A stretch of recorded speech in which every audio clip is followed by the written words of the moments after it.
Hello and welcome to Agents Influence Conversations with Jason Cass. And today I have a good one for you folks. I always have a good one. I really do. Maybe that's the ego speaking, or maybe it's the download numbers that are just climbing through the roof. But that's because of you, loyal listeners. Today I have with us Mr. Keith Savino. Now, there's a lot of you out there, once again, that are probably like, hey, I know this cat. And then there's probably the most of you that do not. And the reason is I didn't really know Keith, and him and I serve together on the Ivans Agency Board Council, whatever the heck that thing is. Have since 2000 or 2014. And Keith has always been somebody who is very dynamic in his thoughts. Him and I both said before we got on, no one has ever accused us of being shy, and he added long-winded. And that is the truth. So I think you're going to Short-winded. get short-winded. Man, I'm backwards today. Loyal listeners, before we started, I called him Kevin, and I've known him for 7 years, even though his name is really Keith. So, anyways, please forgive me on that. I should have a clear mind. I'm doing my 75 hard. For all you loyal listeners, so you know, today is October 12th. It's 9:08 a.m. in the morning. And I think I'm on day, I know you guys are following me. I think I'm on day 23. I just got to give a little shout out there to Ryan Smith out of Oklahoma. He said that he was following me on this podcast, heard I was doing 75 hard, and he actually started it on September 20th. I'd also like to give a shout out to Julie Smith out in Oregon. She's the same way. Thank you, loyal listeners. And if you are a loyal listener and you're doing the 75 hard, please let me know at jason@agency-intelligence.com. Jason@agency-intelligence.com. Mr. Keith Savino, how are you, sir? I am doing pretty good there, Mr. Cass. How are you doing this morning? I'm doing good. I'm doing good. Where are you at right now? Like town wise? Currently, I'm located in the state of New Jersey, physically. All Where right. am I at? Mentally, I'm in a good place. Physically, I'm in New Jersey. That just shows you guys New York, New Jersey, Rhode Island, Connecticut, Massachusetts, that Northeast. Ever since the colonial days, they were always jealous when the states got bigger than their states because that means they got more representation in Washington, D.C., and they carry that forward to this day. Okay, I'll go with that. I would say anybody who's driven from the top to the bottom of New Jersey know it's a long trip. It East is. and west, not so much. Yeah, how long of a trip is But that? I 3 hours or so, top to Okay. bottom, but not as bad as New York. Yeah. Hey, look, I can Sure. have breakfast, lunch, and dinner in 3 states in one day. There's a lot of folks That's, who just can't wrap their head around that. you've probably done that many times, I assume. Many times. Many times. Hey, Keith, let's get going because we have a lot to talk about. Are you an iPhone or are you a Droid user? iPhone. iPhone? What's the last app you downloaded? I'll probably having something to do with networking and security at this And point in time. security. Yeah, Yeah, security. might have Big even been a deal. patch. Big deal. Do you You love to know. win or do you hate to lose? Oh boy, that's a good one. I would say that I love to succeed. Okay. Love to succeed. So would that be winning? Well, I Not guess it could always, be losing. because sometimes success involves others. Ah, Winning denotes it doesn't involve others. The better question is, are you a team sport person or an individual sport person? mm-hmm. So, to me, success involves knowing all the people, places, and things that help get you there. So, at least in the 30 some odd years, 33 years I've been in this business, I really do believe that most folks who succeed has succeeded in concert with others Mm, who have been able to help them succeed along the way. I So, can and I would definitely see certainly be that. one of those. I mean, I'm sure you have a few godfathers in the insurance business. I do as well. There are folks who, made sure that when they got to know you, they said, "Oh, there's something special about this person," and they invested their time in you. Very And true. I know exactly who those people are in my minds, and I'm sure you do as well. If That's somebody very true. doesn't, then they probably should get out there and get to know more people. You're darn right about that. And even like you said, networking is one thing that you probably thought of on your app. It is something that's something that you do very well. Last question. Two things in the world we believe get you to where you are: skill or luck. What would you say has been a biggest factor in your life to get you to where you are? Now, there's certainly a bit of both of that, but folks would believe that if you work hard and you have some skill, it's amazing how lucky you become. It's true. Very, very true. I think it was Henry Ford. Someone got put, how these quotes get put everywhere. He said, "This seems as if the luckier I get, or the harder I work, the luckier I The get." luckier I get. I think Yep. I think that's true as can be. True as can be. He Yes, it also is. was successful because he hired very smart people around him early on. And, most people credit Ford with creating the assembly line, but if you do your research on it, it was actually another gentleman who came out of the meatpacking industry and then started an oil pan business that he purchased, who convinced Ford that he needed to split up the manufacturing process from having a group of people work on one car to having individuals work on a particular step. And I that think you changed the told me face of that a America. long time ago because I've heard that somewhere. And I think actually when we were speaking in Tennessee, I think, wow, look at my memory go. We were in Tennessee together, Wow, and you I'm used impressed. some of that on there. That was wow, that's good stuff. That's good stuff. So Keith, take us back to high school, take us back to college, however you want to start, and bring us forward to how Keith Savino got to where he is right now. We don't have that time. Okay. Hey, I'll tell you what, man. Early on, so I came from outside the insurance industry. I was not a multi-generational agency owner. Nothing bad about that. It would have been Mm-hmm. awesome if it worked that way for me.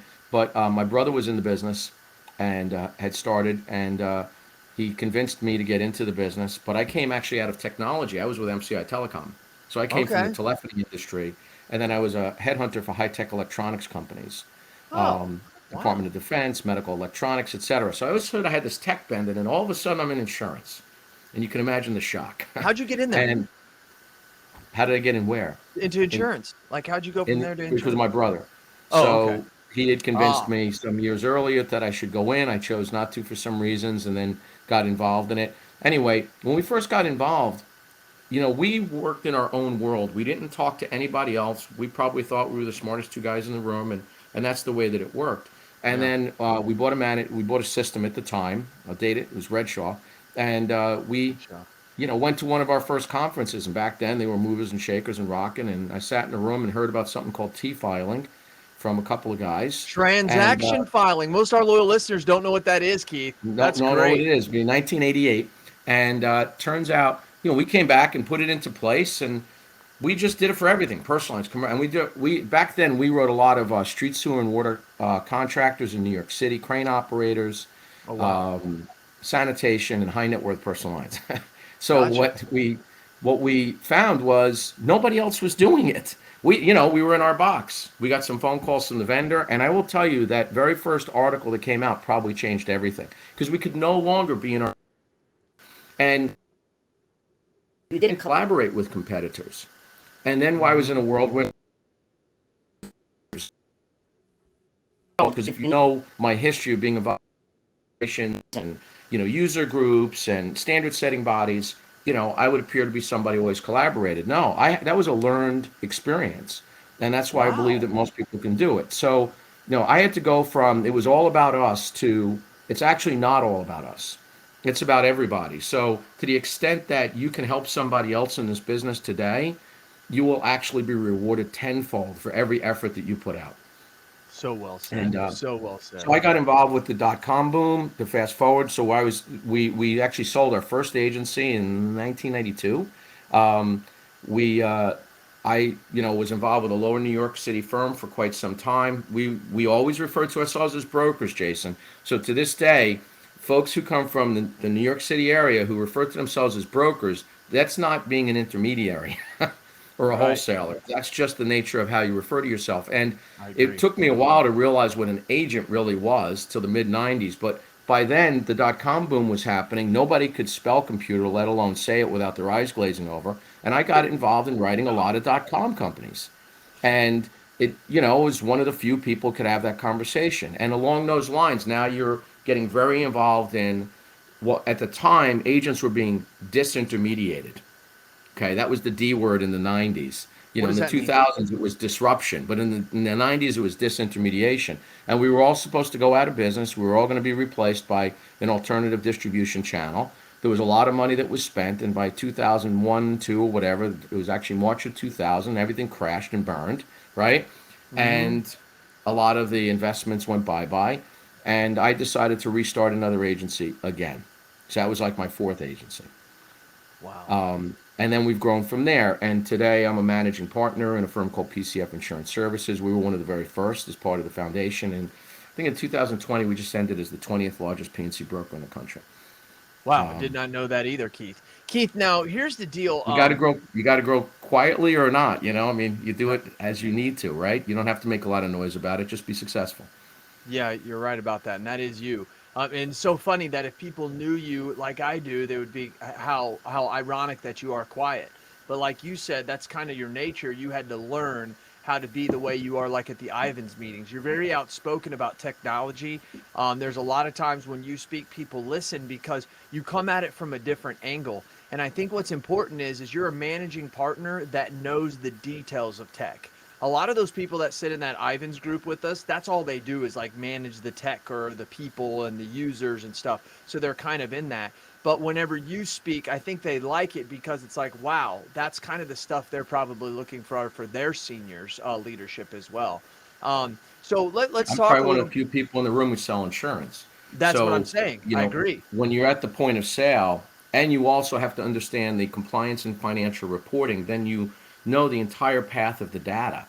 So, now I'm going to sound like a tech nerd, but if you Okay. realize that the data really starts typically with a pen and a piece of paper at the point of sale, somebody scribbling down notes, it could be on a cocktail napkin, Hmm. or it could be on a pad, and then it makes its way into somebody's office, and then we start to digitize the data. Everybody thinks that there's just this one small part that's automated. The reality is the the path of that information is really, really long. And, one of the things that was cool, Jason, is the years that I got to spend involved in setting standards with Accord. I was on that board for many years, but mostly being involved with the committees and the groups. Some of the most brilliant people that you will meet, not just in the U.S., but worldwide. So, folks I got to meet from Australia and parts of France and in the UK and other countries, China, Canada, and everybody had the same exact challenges. We were not special. Everyone thinks they're special. No, we all have the same problems. And Wow. being able to work as groups together with hundreds of volunteers in that world and solve those challenges for the industry was actually quite exhilarating.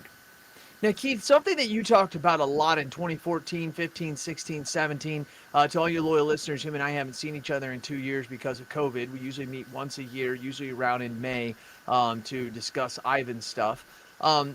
You talked a lot about this was specifically for download and lines of business, like how the ancillary directors and officers and other things are not necessarily supported as lines of business for download and stuff in the agent inside there. But here's one thing I want to bring it back to is cyber liability.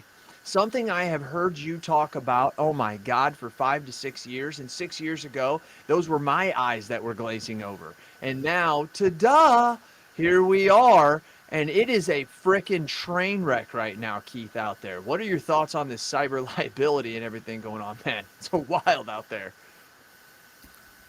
I think I wrote my first cyber policy, it was almost 20 years ago, and I believe we rated it on number of email addresses. And some of Number those of email email addresses addresses. included like Prodigy and AOL, man. So, Wow.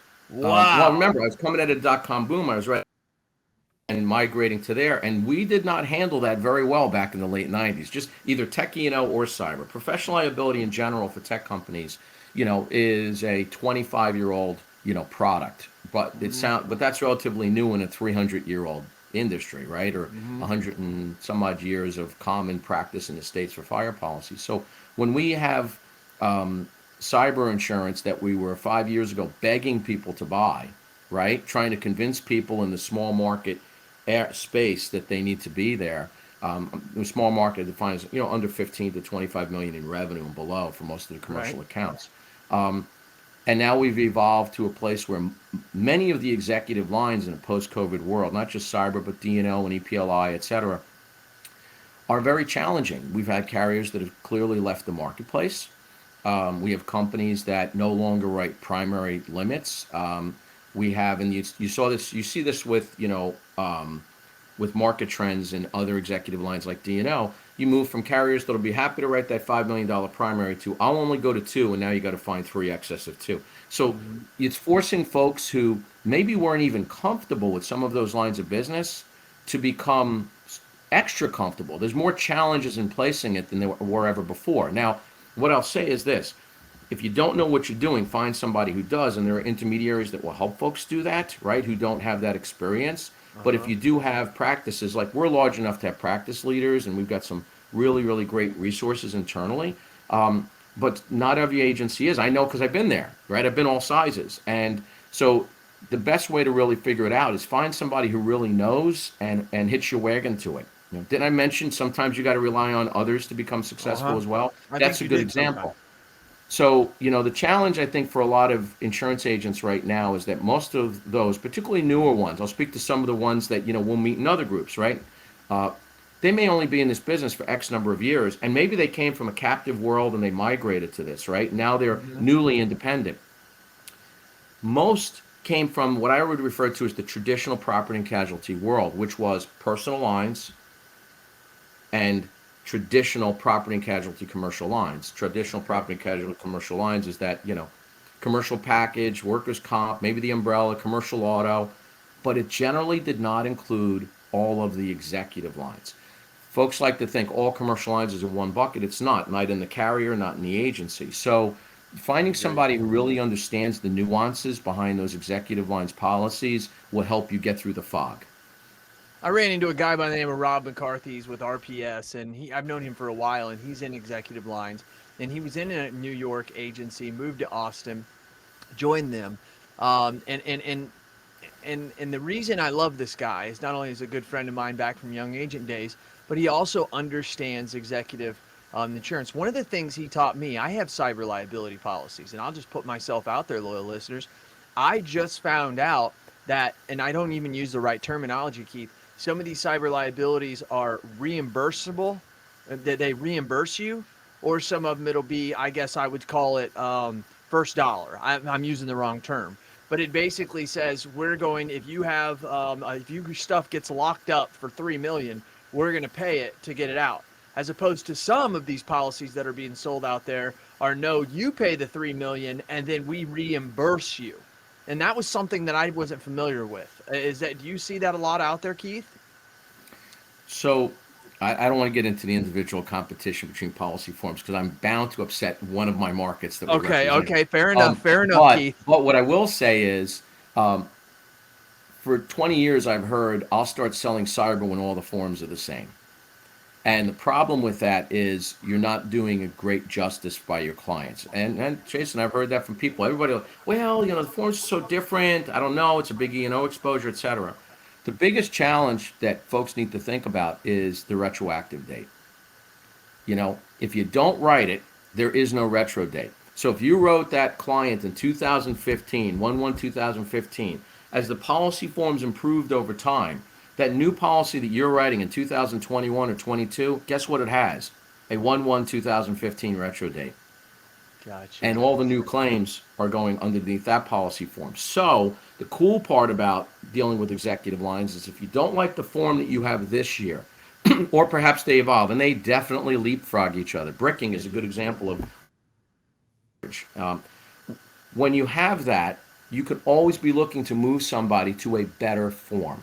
And by the way, you will learn more about those forms over time as well. And you will not learn more about those forms if you don't get involved in the coverage and don't write it. And to that point about bricking, equipment was never covered under these things decades ago. That now you have the ability of adding that coverage. That's an example of a great throw-in for a lot of folks on a renewal where you're rounding out their coverage. There's a tip for folks. I like that. And I like that. Keith, take us to you're on, am I correct, AMS 360? yeah, I've actually run most management systems over the You past 30 have. years. So yeah, there's Yeah. probably very few vendors I haven't actually run software. And in our ecosystem right now, we run just about everything. So we have agencies on 360. Personally, I run 360, but we've got Epic agencies, TAM agencies, Hawksoft agencies. Gotcha. Oh, the list goes on. Custom built systems depends So when upon you if it's buy employee somebody, benefit. you don't bring them in and get rid of their system and use your system, or you just keep it simple. Our model's a little bit different, right? So is there an acquisition? Yeah, but we look for partners. We don't look for folks who are necessarily just looking to hang up their cleats unless they want to be a tuck into another agency. But that's Gotcha. not our focus. So we embrace a very autonomous model. but leverage the common good.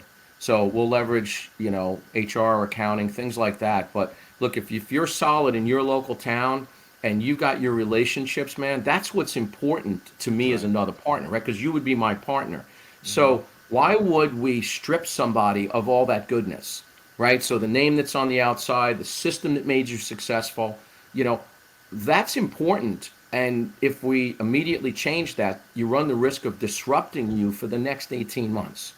Well, if you're already successful and profitable, and which is what would have made you of interest to having the conversation with us, and you want to grow your asset, because these are basically asset growth strategies, then we wouldn't want to disrupt you. You wouldn't want to be disrupted, and we need to let successful people be successful. You don't take a race car driver who's already winning every championship, move him to another team, and then tell him he doesn't race properly.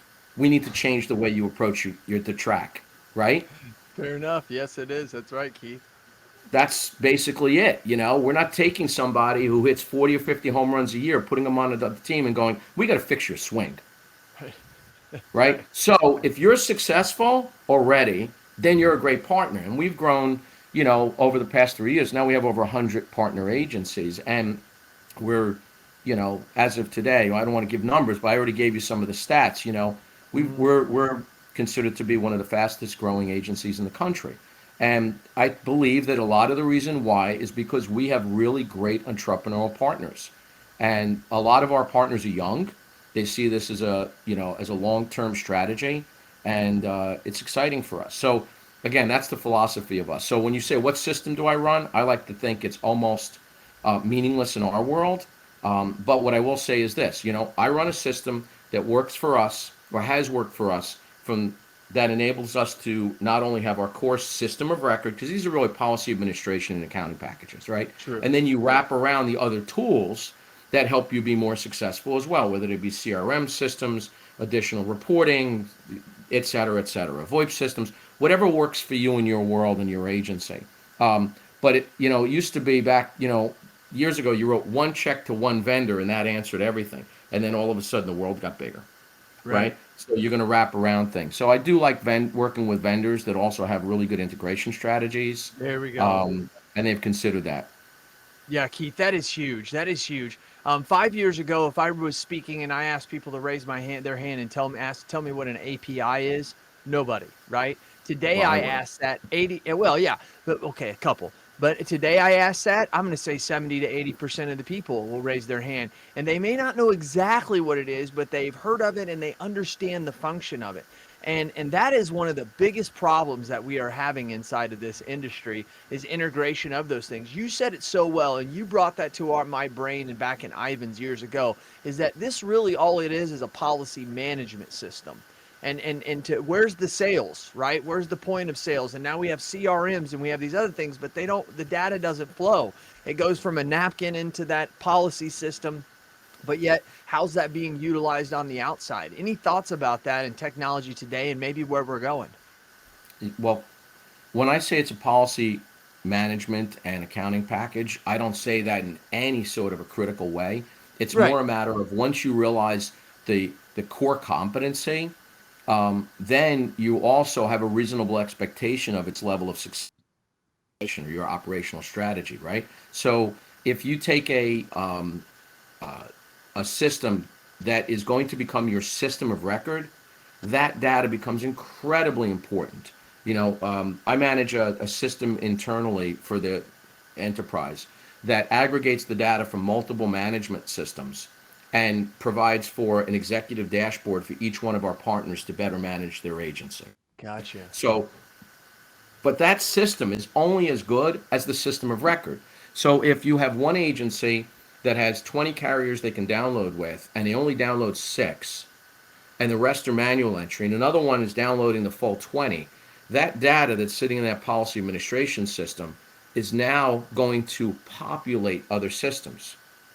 So sometimes we get focused on those other systems and we forget that our originating data is really no different than the water that's upstream.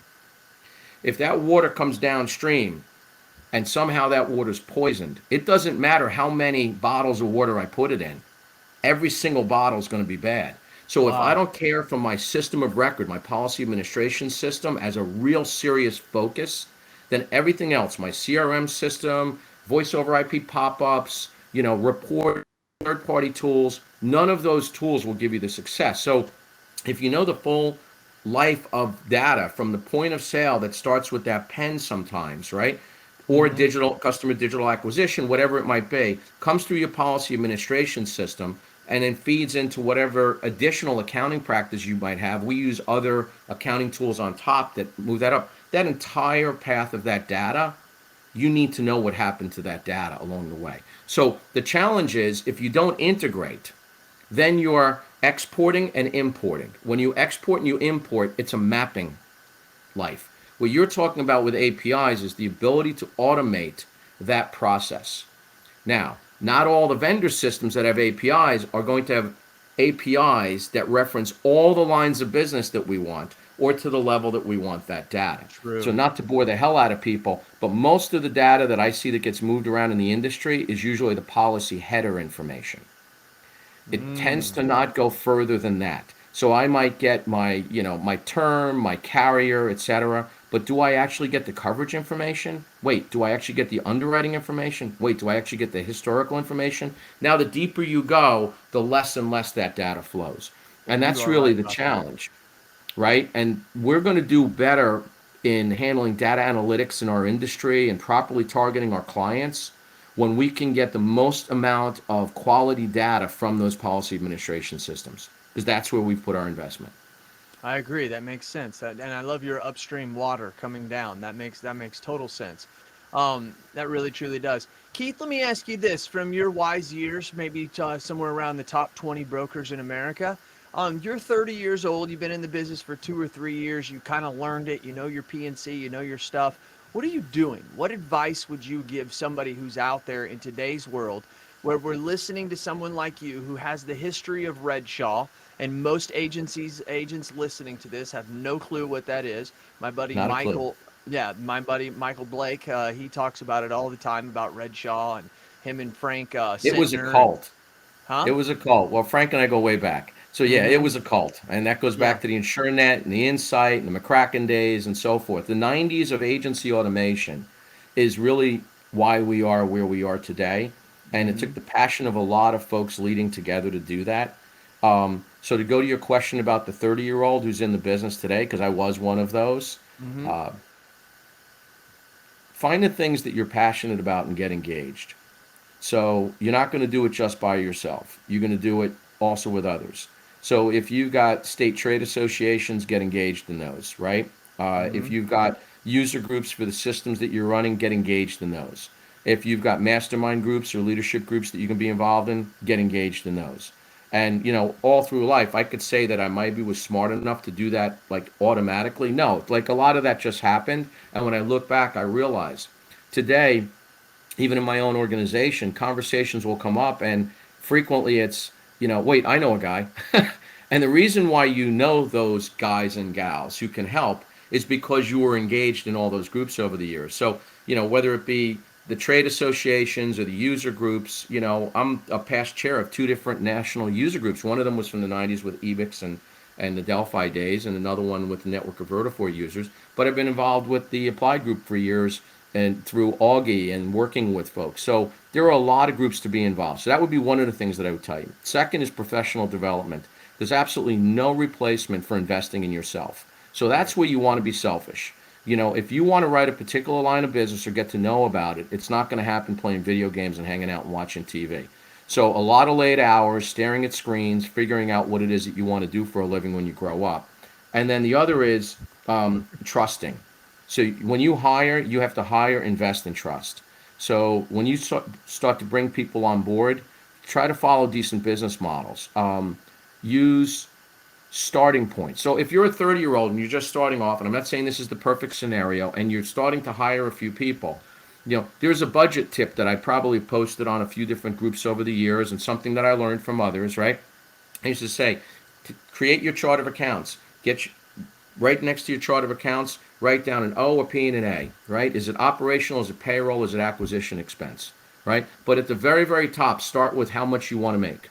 So if you want to make 15% of every commission dollar that comes in, then you say my net's going to be 15%. So if I started at 15%, I'd say, okay, well then payroll's 25 and operations is 20 and acquisition cost is 40. And now that's your budget. And then you look at that result every single month and you go, am I hitting my 15%? Because, there's an old saying, if you don't know where you're going, any path will get you there. So at least now you created some organization and accountability for yourself for your own profitability. Wow. This occurs in every larger brokerage at some level with different numbers. It's not just about the numbers, it's about the concept and the strategy. If you want to start at 30% in EBITDA, that's fine, but then every other number has to work down to it. Just trying to be more realistic for somebody who's starting out, No, I right? love that. I love that, Keith. That was very, very descriptive. And that's the kind of stuff, that's the mentorship. I think that this industry gets beat up for not being good with mentorship, but I think we get beat up because people don't reach out. I believe there's people like yourself that want to have that mentorship. You talked about number two, the professionalism and investing in yourself. Keith, I reach out to you because I reach out to you. There's no one, you didn't sit here and said, hey, Jason, I'm a mentor. And if you want to talk to me, just give me a phone call. It was, hey, that guy's smart. I need to be more like him. What can I pick up off of him? And that right there was really good, especially with the chart of accounts. I really, really like that. That's some good shit. That's some good shit. It's, you know what, it adds that level of financial responsibility to a growing business, and it turns you from a hobby into a business. Keith, I spoke with a futurist. His name's Daniel Burris, and he is a really great guy, very, very smart. And I asked him one time, Daniel, I said, where will we be in 5 to 10 years as insurance professionals? And he says, I don't necessarily know, Jason. He says, but I know that relationships will be the most dominant factor. And he related it to a lawyer. He said a lawyer could be there fighting somebody in court with 4 or 5 paralegals who have searched the world over for all these prior court cases, or that person could have no paralegals and some kind of AI technology that's read every court case in a matter of 2 seconds and advising that person.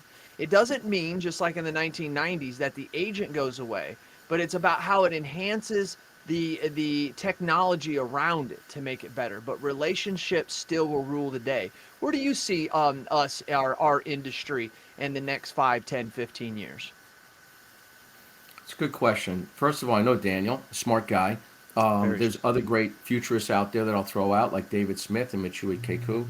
So for okay. folks who want to follow futurists, and I've had the opportunity to work with many of them over the past 25 years, um, they, at the very least, get you to think. So the first thing that you need to think about is 15 years from now is a much longer time than you think it is, but it's going to be here before you know it, right? Well Hopefully. said. Um, Relationships have historically always been an important factor. What if you go back and you look at the 90s when agents were being disintermediated because everyone was going to buy their insurance online, you had two groups. You had those who said, wow, that seems to make sense to me. I need to be prepared for this. And you had those who said, that'll never happen. And the reality is both of those groups were actually incorrect, right? Somewhere in Hmm. the middle was a hybrid. So there was one group that had actually said, and I always remember this quote: insurance agents are dead animals. The only two times you need them is when you buy the policy and when there's a claim. And that was in the late 90s, and you can look that Wow. one up. And that individual ended up changing their entire business model after raised a lot of capital and started approaching state associations around the country to partner with them because they were selling leads to independent agents. So they moved from this model. Hmm. If you go to the disruption days, many insurtechs or fintech companies that came out with the idea of disrupting the independent agency system grew to a certain point and then realized if they wanted to grow any further, they were going to probably need to engage the independent agency channel, Golly, still the same story right? today, Keith. Same So that's story. 20 years difference between the two. So it's usually an evolutionary process that reinforces the value of the community. And by the way, nothing states that the value of an independent agent is greater than looking at what's occurred over the past, since 2008 or so, with the investment in the insurance industry through very smart money who have decided, guess what? While it's conservative, it's a really good investment. So if you think about all the growth, including our firm, that have grown through investment over time, that would not occur if we weren't a good investment.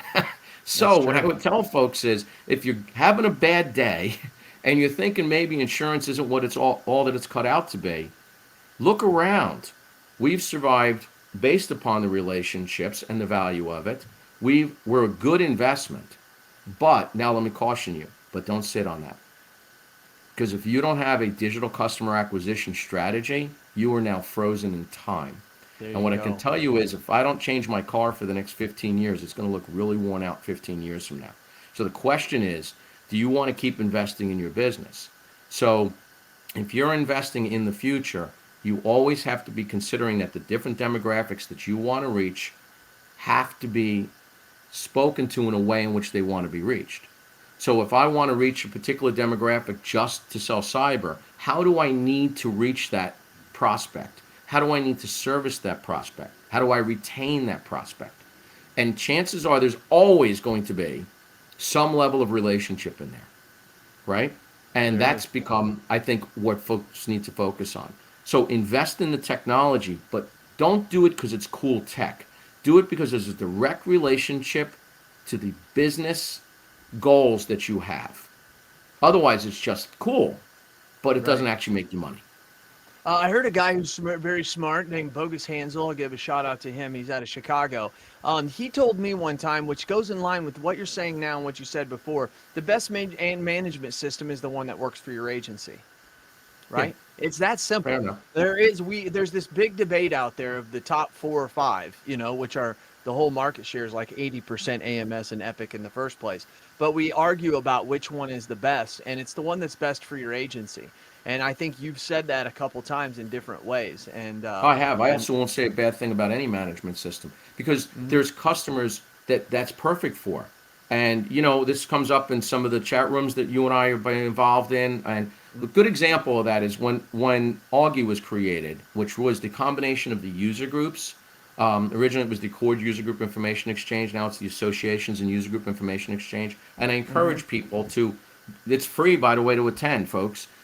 If you're engaged and you've got a passion about this, you can be involved. Well, you know what? Every leader of every user group walks into that room without a logo on, Mhm. philosophically, and works Mhm. together. So do all the carriers, and so do all the vendors. So you have all the vendors sitting in the same room at the same time, collaborating together on solving the problems of the industry. So while the salespeople might tell one story, the leadership and the development folks are actually collaborating on what the solutions for the insurance industry will be. So if you want to be able to walk into that room and collaborate with people, you better not be smashing them the day before. So Mhm. I think it comes as a shock to a lot of people that most of those vendors are the term was called frenemies, a while ago, right? They have to Mhm. be able to work together. They And do. today, that's even more so than ever before. And Augie's been really successful in helping to make that happen. And that's simply a movement that's gone on for whatever 21 years or more at this point in time. Well, and I give Ivans credit for that as well, bringing us into a room, bringing the vendors into a room and the carriers into a room, and discussing with them for one day, and then bringing us all into a room and saying, "Hey, okay, it's easy for Jason to blame, hey, this carrier won't do this," when you go right across the room and say, "Okay, carriers, can you do that, and are you willing to do that?" And how many times the carriers would be like, "Yeah, we do that." And so I just think that that was really, really important. Keith, I want to wrap it It's up another here. I really, example. truly do. I want to truly Yep. wrap it up here. Any last minute, any things that you want to say regarding anything that we talked about, anything that the loyal listeners maybe what you want them to hear that maybe we didn't talk about? I, I want to go back to the original part about making yourself a servant to the industry. You're doing it now on a podcast. I've done it for 30 years in a variety of groups, and most of the others do. And those who do don't talk about it as often as they should because that would actually inspire others. But that's Mm-hmm. where the real quandary is. If you spend time being a servant to others, you don't talk about it a lot. And if you do something good for somebody else and you did it for more you and that other person, then you're the only two people that would know about it, right? True. And Mm-hmm. so if you did spend your time bragging about it to others, then you probably did it for all the wrong reasons, It's true. and people see through that ultimately. So what I can try to reinforce is to folks is just because you don't hear people bragging about all those vendors sitting in a room with each other like we just did, or Mhm. or the collaboration between agents on things, doesn't mean it's not occurring. And you have to ask yourself if you like to be part of that. And if you would, then that would be great. I do it in my own organization now by introducing folks constantly, to various leadership so that they can work on things together. And that might be a simple introduction and walk away, or that might be engagement and helping to drive something forward. But I really believe that to be truly successful in the insurance industry, you're not just successful in your agency, you're actually successful in the industry. Mm, mm. I love that. Also, loyal listeners, so you know, Keith is a past chair of probably many organizations, but the PIA being a large one. I believe it was 2 years ago, right? It was the year before COVID. I think maybe it Yeah, was the yeah, I year of was COVID. I was on the way out during COVID. Yeah, my Yeah, that's past right. It's president. 2019. And then, yeah, because you Mhm. and I spoke, I think, sometime in August or September at the Tennessee Right before it all PIA. happened, we were at some of the last conferences. Yeah. Yep, I know it was crazy. I did speak at my first one with the Oklahoma Young Agents last week, which is the first one since. I had like 8 canceled because the Delta variant came in August and September, but Oklahoma kept theirs. Keith, I do appreciate your time. Thank you very much for being a mentor to me, to helping me. You know that I reach out to you. I have questions for you. I always can't wait to see you. And it's funny, I can be blindfolded and I can just feel the energy when you walk in the room because people are just as excited as I to hear your thoughts. And That's very I have to kind. say, one of the also benefits that you get, agents out there, loyal listeners, is that there's things that can't be said sometimes in a public forum like a podcast, but there's things that can be said one on one. Keith, I think there's conversations you and I have had that probably we wouldn't want to let other people know we had those conversations. Not because we were bad mouthing or anything. We were brainstorming about certain vendors or certain agencies or how the industry is. And so that is another thing that I see as important as a reason why agents out there need to get involved with other people so that you can have those one-on-one conversations. There's only so much we can have, loyal listeners, in a public forum like this podcast. So thank you very much, Keith. Keith, got a last couple of questions. You and your boo, I know you probably watch Hulu, maybe spend your time on Amazon Prime. I don't know, maybe get your kicks on Netflix. What are you watching right now that's kind of interesting on TV? Hey man, I just wrapped up Ted Lasso. So Yeah, there you so go. many people, so many Got to have people. some Love that. humor in that, man. So So many people. Man, I love it. I love it. I guess when you're dealing in this industry, that is important. Last question, I promise. What's the most recent book you've read? oh, my favorite book is sitting Yeah. right next to me, and I pick it up and look at it all the time. Scared cows make the No, best. Oh, sacred cows sacred. make the best burgers. Yes. Sacred So, cows make and the that, and I'm best. serious. It sits next to me because you can, if you haven't, you can open it up at any point in time and just read 3 paragraphs and put it back down again. So, yeah, Well, yes, I in am an 20 avid reader. seconds, in 20 seconds, what's that about? Well, I think the title says it all, which is, and his other book is If It Ain't Broke, Break It. So yes, while I might be in the business for a while, I absolutely do not rest on my laurels. It's how do we figure out how to do it better every day of the week. Gotcha. Gotcha. Hey, I appreciate it, Keith. I really, really, truly do. Thank you very much. And to all you Thanks, loyal Jason. listeners Thanks for out these there, podcasts, man. They're pretty awesome. A lot of podcasts out there right now, and many of my friends have them, and it's great. Thanks for having me, and I hope if anything, maybe there's some young insurance professional out there that's thinking about getting involved in a group. Do it, and just because you're an OI, which is an old young insurance professional, you can certainly do it as well. No, not too late to start. Italy. I've never heard that before, Keith. That's good. Yeah, well, Sorry about that. That's good. I like that, Keith. Hey, to all you loyal listeners, thank you for watching once again. You know what I do because I do it for you. This has been Agents Influence Podcast, where it's conversations with Jason Cass and Keith Savino, and we are out.